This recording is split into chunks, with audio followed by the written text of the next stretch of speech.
ಹಾಗೆ ಎಲ್ರಿಗೂ ನಮಸ್ಕಾರ. ನೀವು ನೋಡ್ತಾ ಇರಲ್ಲ sir box YouTube channel subscribe ಮಾಡ್ಕೊಂಡಿಲ್ಲ ಅಂದರೆ ದಯವಿಟ್ಟು ಸಬ್ಸ್ಕ್ರೈಬ್ ಮಾಡ್ಕೊಳ್ಳಿ. ಹಾಗೆ ಪಕ್ಕದಲ್ಲಿರುವಂಥ ಬೆಲ್ ಐಕನ್ನ ಪ್ರೆಸ್ ಮಾಡಿ ಅಂತ ಹೇಳ್ತಾ, ಸೊ ಏನಪ್ಪ ವಿಷಯ ಅಂತಂದರೆ, ಸೊ ನಿನ್ನೆ ಸ್ಯಾಂಡಲ್ವುಡ್ಡಲ್ಲಿ ಸೊ ಕಲಾವಿದರ ಸಂಘದವರು ಒಂದು ಪೂಜೆ ಮಾಡ್ತಾರೆ. ಸೊ ಅದು ಯಾವುದು ಅಂತಂದರೆ ನಾಗರಾಧನೆ ಪೂಜೆ ಅಂತ.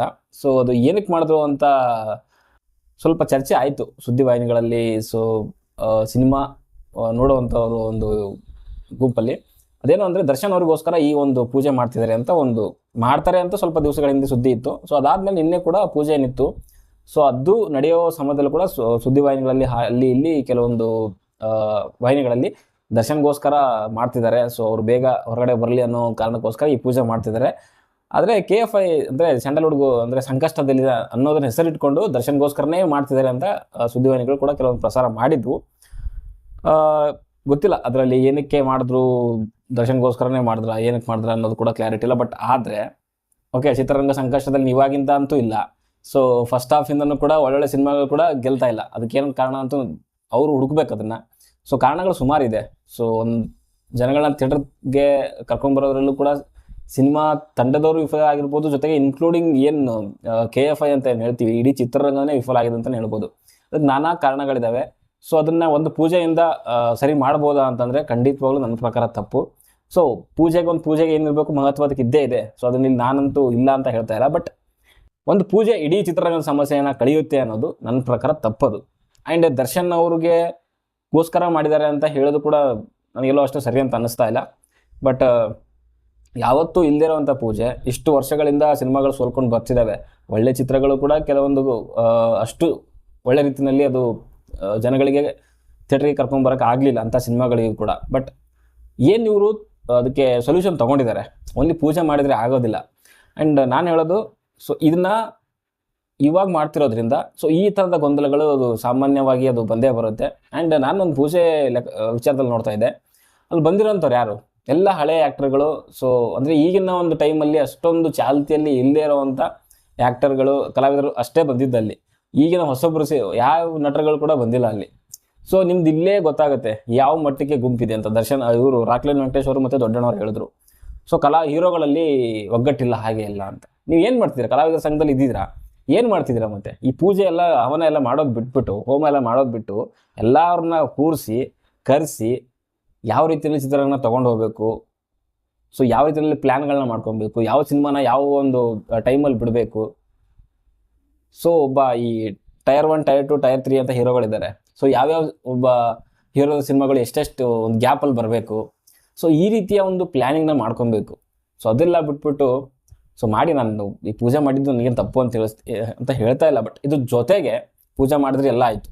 ಅಟ್ಲೀಸ್ಟ್ ಪೂಜೆ ಮಾಡಿದ್ದಾದಮೇಲೆ ಸೊ ನಾವು ಪೂಜೆ ಮಾಡಿದ್ದೀವಿ, ಇನ್ನು ಮುಂದೆ ಚಿತ್ರರಂಗನ ಒಳ್ಳೆ ರೀತಿಯಲ್ಲಿ ಮುಂದೆ ತೊಗೊಂಡು ಹೋಗೋದಕ್ಕೋಸ್ಕರ ಈ ಥರದೊಂದು ಕೆಲವೊಂದು ನಾವು ಪ್ಲ್ಯಾನ್ಗಳನ್ನ ಮಾಡ್ಕೊಂಡಿದ್ದೀವಿ ಅಂತ ಎಲ್ಲೂ ಕೂಡ ಒಂದು ಪ್ರೆಸ್ ಮೀಟಲ್ಲಿ ಮಾಡಲೇ ಇಲ್ಲ. ಇಂಥದ್ದೆಲ್ಲ ನೋಡ್ತಾ ಇದ್ರೆ ಅನಿಸುತ್ತೆ ಸುಮ್ಮನೆ ಮಾಡಿದ್ದಾರೆ, ಏನೋ ಪೂಜೆ ಮಾಡಿದ್ದಾರೆ. ಸೊ ಏನಕ್ಕೆ ಮಾಡಿದ್ದಾರೆ ಅಂತ ಕ್ಲಾರಿಟಿ ಇಲ್ಲ. ಬಟ್ ದರ್ಶನ್ಗೋಸ್ಕರ ಅಂತೂ ಮಾಡಿಲ್ಲ, ಚಿತ್ರರಂಗದ ಈ ಒಂದು ಸಂಕಷ್ಟ ದಿನಗಳಿಗೋಸ್ಕರ ಮಾಡಿದ್ದೀವಿ ಅಂತ ಹೇಳ್ತಾರೆ. ಫಸ್ಟ್ ನಿಮ್ಮ ಕಲಾವಿದರುಗಳಲ್ಲೇ ಒಗ್ಗಟ್ಟಿಲ್ಲ. ತೆಲುಗು ಸಿನಿಮಾ ಇಂಡಸ್ಟ್ರಿ ತೊಗೊಳ್ಳಿ ನೀವು, ಒಬ್ಬ ಒಂದು ಸಿನಿಮಾ ರಿಲೀಸ್ ಆಗ್ತಿದೆ ಅಂತಂದರೆ ಅಟ್ಲೀಸ್ಟ್ ಸೋಷಿಯಲ್ ಮೀಡಿಯಾದಲ್ಲಾದರೂ ಪೋಸ್ಟ್ ಮಾಡ್ತಾರೆ. ಆ್ಯಂಡ್ ಆಡಿಯೋ ಲಾಂಚು ಮತ್ತು ಪ್ರೀ ರಿಲೀಸ್ ಇವೆಂಟ್ ಇದ್ದಾಗ ದೊಡ್ಡ ದೊಡ್ಡ ಸ್ಟಾರ್ ನಟರುಗಳು ಬಂದುಬಿಟ್ಟು ಪ್ರಮೋಟ್ ಮಾಡ್ಕೊಂಡು ಹೋಗ್ತಾರೆ. ಆ ಥರ ನಮ್ಮಲ್ಲಿ ತುಂಬ ರೇರು, ತುಂಬ ಅಂದರೆ ತುಂಬ ರೇರ್ ಇರೋದು. ನಾನು ಹೇಳ್ತಾ ಇಲ್ವಾ, ನಮ್ಮ ಕನ್ನಡ ಚಿತ್ರರಂಗದ ಹೀರೋಗಳಂತ ಇರೋದೇ 3-4 ಜನ. ಸೊ ಅವರಿಗೆ ಹೆಚ್ಚು ಫ್ಯಾನ್ ಬೇಸ್ ಇರೋದು. ಅದು ಬಿಟ್ಟರೆ ಅಂಥ ಒಂದು ಫ್ಯಾನ್ ಬೇಸ್ ಇರೋವಂಥ ಹೀರೋಗಳು ನಮ್ಮಲ್ಲಿ ತುಂಬ ಕಡಿಮೆ ಇದ್ದಾರೆ. ಆಮೇಲೆ ಒಬ್ಬೊಬ್ಬ ಹೀರೋ ಏನಿಲ್ಲ ಅಂದ್ರೂ ಒಂದು 2-3 ವರ್ಷ ತೊಗೊತಿದ್ದಾರೆ ಸಿನಿಮಾ ಮಾಡಲಿಕ್ಕೋಸ್ಕರ. ಸೊ ಅದಕ್ಕೆ ನಾನು ಹೇಳ್ತೀನಿ ಅಂತಂದರೆ, ಒಂದು ಚಿತ್ರರಂಗದ ಒಂದು ದೃಷ್ಟಿಕೋನದಿಂದ ನೋಡಿದ್ರೆ ಇನ್ನೂ ದೊಡ್ಡ ದೊಡ್ಡ ಹೀರೋಗಳು ಬೆಳಿಬೇಕು, ಬೇರೆ ಬೆಳಿಬೇಕು. ಒಬ್ಬರೇ 3-4 ಜನ ಅವರೇ ಅವಾಗಿಂದ ಇವಾಗವರೆಗೂ ಅವರೇ ಇದ್ದಾರೆ. ಆ್ಯಂಡ್ ಧ್ರುವ ಸರ್ಜಾ ಇದ್ದಾರೆ, ಅವ್ರಿಗೊಂದು ಸ್ವಲ್ಪ ಫ್ಯಾನ್ ಫಾಲೋವಿಂಗ್ ಇದೆ, ಇಲ್ಲ ಅಂತ ಹೇಳ್ತಿಲ್ಲ. ಬಟ್ ಅವ್ರ ಸಿನಿಮಾಗಳು ಯಾವಾಗ ಬರ್ತವೆ? 3 ವರ್ಷಕ್ಕೊಂದು, 4 ವರ್ಷಕ್ಕೊಂದು. ಸೊ ಆ ಮಟ್ಟದಲ್ಲಿ ಬಂದರೆ ನಿಜವಾಗ್ಲೂ ಕಷ್ಟ ಆಗುತ್ತೆ. ಓನ್ಲಿ ನನ್ನ ಚಿತ್ರರಂಗದ ಪರವಾಗಿ ಮಾತಾಡೋದಾದರೆ, ಓಕೆ, ಥಿಯೇಟ್ರುಗಳು ಮುಚ್ಚೋಗ್ತಿದ್ದಾವೆ. ಸೊ ಅವ್ರಿಗೆ ಅಲ್ಲಿ ಕೆಲಸ ಮಾಡೋವಂಥವ್ರಿಗೆ ತೊಂದರೆ ಆಗುತ್ತೆ. ಆ್ಯಂಡ್ ಥಿಯೇಟ್ರುಗಳು ಮುಚ್ಚಿದ್ದಾದಮೇಲೆ ಆ ಥಿಯೇಟ್ರಲ್ಲಿರೋ ಆ ಜಾಗನ ಬೇರೆ ಯಾರೋ ಬಂದು ತೊಗೊತಿದ್ದಾರೆ. ಸೊ ಬೇರೆ ಹೊರಗಿನವ್ರು ಬಂದು ಅಲ್ಲಿ ಒಂದು ಮಲ್ಟಿಪ್ಲೆಕ್ಸು ಅಥವಾ ಏನೋ ಒಂದು ಕಟ್ಬಿಟ್ಟು, ಸೊ ಅವಾಗ ನಮ್ಮ ಸಿನಿಮಾಗಳು ಅಲ್ಲಿ ಓಡಿಸ್ಬೇಕು ಅಂತಂದರೆ ತುಂಬ ಕಷ್ಟ ಆಗುತ್ತೆ. ಆ್ಯಂಡ್ ಅವರವರು ತೆಲುಗು ಸಿನಿಮಾಗಳು, ಬೇರೆ ಪರಭಾಷೆ ಸಿನಿಮಾಗಳನ್ನ ತೊಗೊಂಡು ಓಡಿಸ್ತಾರೆ. ಫಿಲಮ್ ಚೇಂಬರ್ ಜೊತೆಗೆ ಮಾತಾಡಿಕೊಂಡು ಚಿತ್ರರಂಗನ ಯಾವ ರೀತಿ ಮುಂದೆ ತೊಗೊಂಡು ಹೋಗಬೇಕು ಅಂತ ಅದಕ್ಕೊಂದು ರೂಪರೇಷಣೆ ಮಾಡ್ಕೊಬೇಕಾಗುತ್ತೆ. ಆ್ಯಂಡ್ ಈ ಡೈರೆಕ್ಟರ್ಗಳ ಸಮಸ್ಯೆ ಏನಿದೆ, ಆ್ಯಂಡ್ ಪ್ರೊಡ್ಯೂಸರ್ಗಳ ಸಮಸ್ಯೆ ಏನು, ಅವ್ರ ಚಿತ್ರರಂಗದಲ್ಲಿ ಸಿನಿಮಾಗಳನ್ನ ಮಾಡೋ ಟೈಮಲ್ಲಿ ಯಾವ ರೀತಿಯ ಒಂದು ತೊಂದರೆಗಳನ್ನ ಅನುಭವಿಸ್ತಾರೆ. ಸೊ ಅದನ್ನು ಯಾವ ರೀತಿಯಲ್ಲಿ ಸಾಲ್ವ್ ಮಾಡ್ಬೋದು, ಆ್ಯಂಡ್ ಒಂದು ಚಿತ್ರೀಕರಣ ಮಾಡಬೇಕು ಅಂತಂದರೆ ಬೇಗ ಮುಗಿಸ್ಬೇಕು ಅಂತಂದರೆ ಯಾವ ರೀತಿಯಲ್ಲಿ ನಾವು ಅದನ್ನು ಇನ್ನೂ ತೊಂದರೆ ಬಂದರೆ ಅದನ್ನ ಬಗೆಹರಿಸ್ಕೊಳ್ಳೋದು ಹೆಂಗೆ.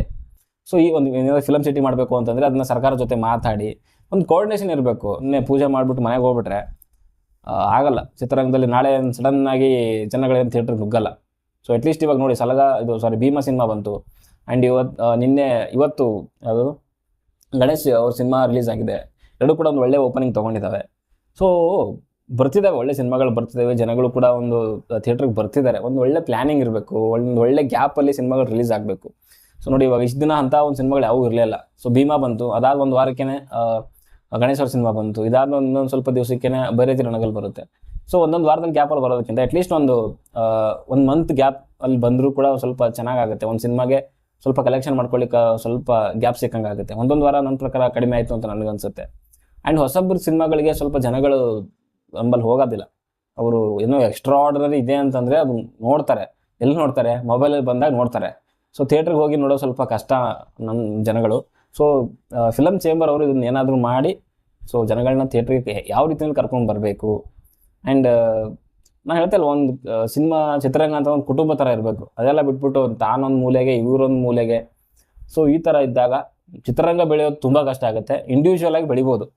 ಸೊ ಅದು ಮಾತ್ರ ಹೇಳ್ತೀನಿ. ಬಟ್ ಚಿತ್ರರಂಗನೇ ಬೆಳಿಬೇಕು ಇದಂತಂದರೆ ತುಂಬ ಕಷ್ಟ. ಆ್ಯಂಡ್ ಚಿತ್ರರಂಗ ಬೆಳೆಯೋದ್ರಿಂದ ಕೂಡ ಏನು ಲಾಭ ಇದೆ ಅಂತ ನೀವು ಹೇಳ್ಬೋದು. ಇದೆ ಅಂತ ದೊಡ್ಡ ಏನು ಇದೆಯಪ್ಪ ಮ್ಯಾಟ್ರಾ, ಅದಕ್ಕೆ ಯಾಕೆ ಇಷ್ಟೊಂದು ತಲೆ ಕೆಡಿಸ್ಕೊತಿದೆ ಗುರು ಅಂತ.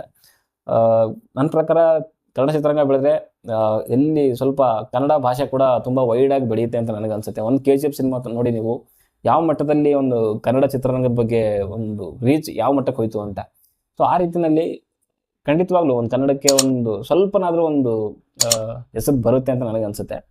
ಸೊ ಇದು ಆಗಬೇಕು ಅಂತ. ಯಾಕಂದರೆ KGF ಬಂದಾದಮೇಲೆ ಔಟ್ ಆಫ್ ನಮ್ಮ ಕರ್ನಾಟಕದಿಂದ ಹೊರಗಡೆ ಇರುವಂಥ ಯೂಟ್ಯೂಬರ್ಗಳೆಲ್ಲನೂ ಸ್ವಲ್ಪ ಕನ್ನಡದಲ್ಲಿ ಮಾತಾಡುವಂಥದ್ದು. ಸೊ ಕನ್ನಡದ ಆ್ಯಕ್ಟರ್ಗಳು ಹೊರಗಡೆ ಹೋದಾಗ ಅವ್ರ ಜೊತೆಗೆ ಕನ್ನಡದಲ್ಲಿ ಮಾತಾಡೋವಂಥದ್ದು, ಈ ಥರದ್ದೆಲ್ಲ ನಾವು ನೋಡಿದ್ದೀವಿ. ಸೊ ಯಾವುದೋ ಒಂದು ರೀತಿಯಲ್ಲಿ ಸ್ವಲ್ಪ ಎಲ್ಲೋ ಕನ್ನಡಕ್ಕೆ ಕೂಡ ಸಹಾಯ ಅಥವಾ ಒಳ್ಳೆಯದಾಗುತ್ತೆ ಅಂತ ನನ್ನ ಅನಿಸಿಕೆ ಅಷ್ಟೇ. ಸೊ ನೋಡೋಣ ಯಾವ ರೀತಿಯಲ್ಲಿ ಇನ್ನು ಮುಂದೆ ಇದನ್ನು ಮುಂದುವರ್ಸ್ಕೊಂಡು ಹೋಗ್ತಾರೆ ಕಲಾವಿದರ ಸಂಘದವರು ಅಂತ. ಯಾಕಂತಂದರೆ ಇವಾಗ ಏನೋ ಒಂದು ಮಾಡಿದ್ದಾರೆ, ಬಟ್ ನಾನು ಮೊದಲೇ ಹೇಳಿದ್ನಲ್ಲ.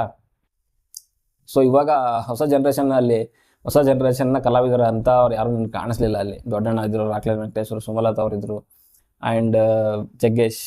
ಸೊ ಇಷ್ಟು ಮಾತ್ರ ಬಿಟ್ಟರೆ ಹೊಸಬ್ರು ಯಾರೂ ಕಾಣಿಸ್ಲಿಲ್ಲ ನನಗೆ. ಇದು ಏನಕ್ಕೆ ಎತ್ತ ಅಂತ ನನಗಂತೂ ಗೊತ್ತಾಗಲಿಲ್ಲ.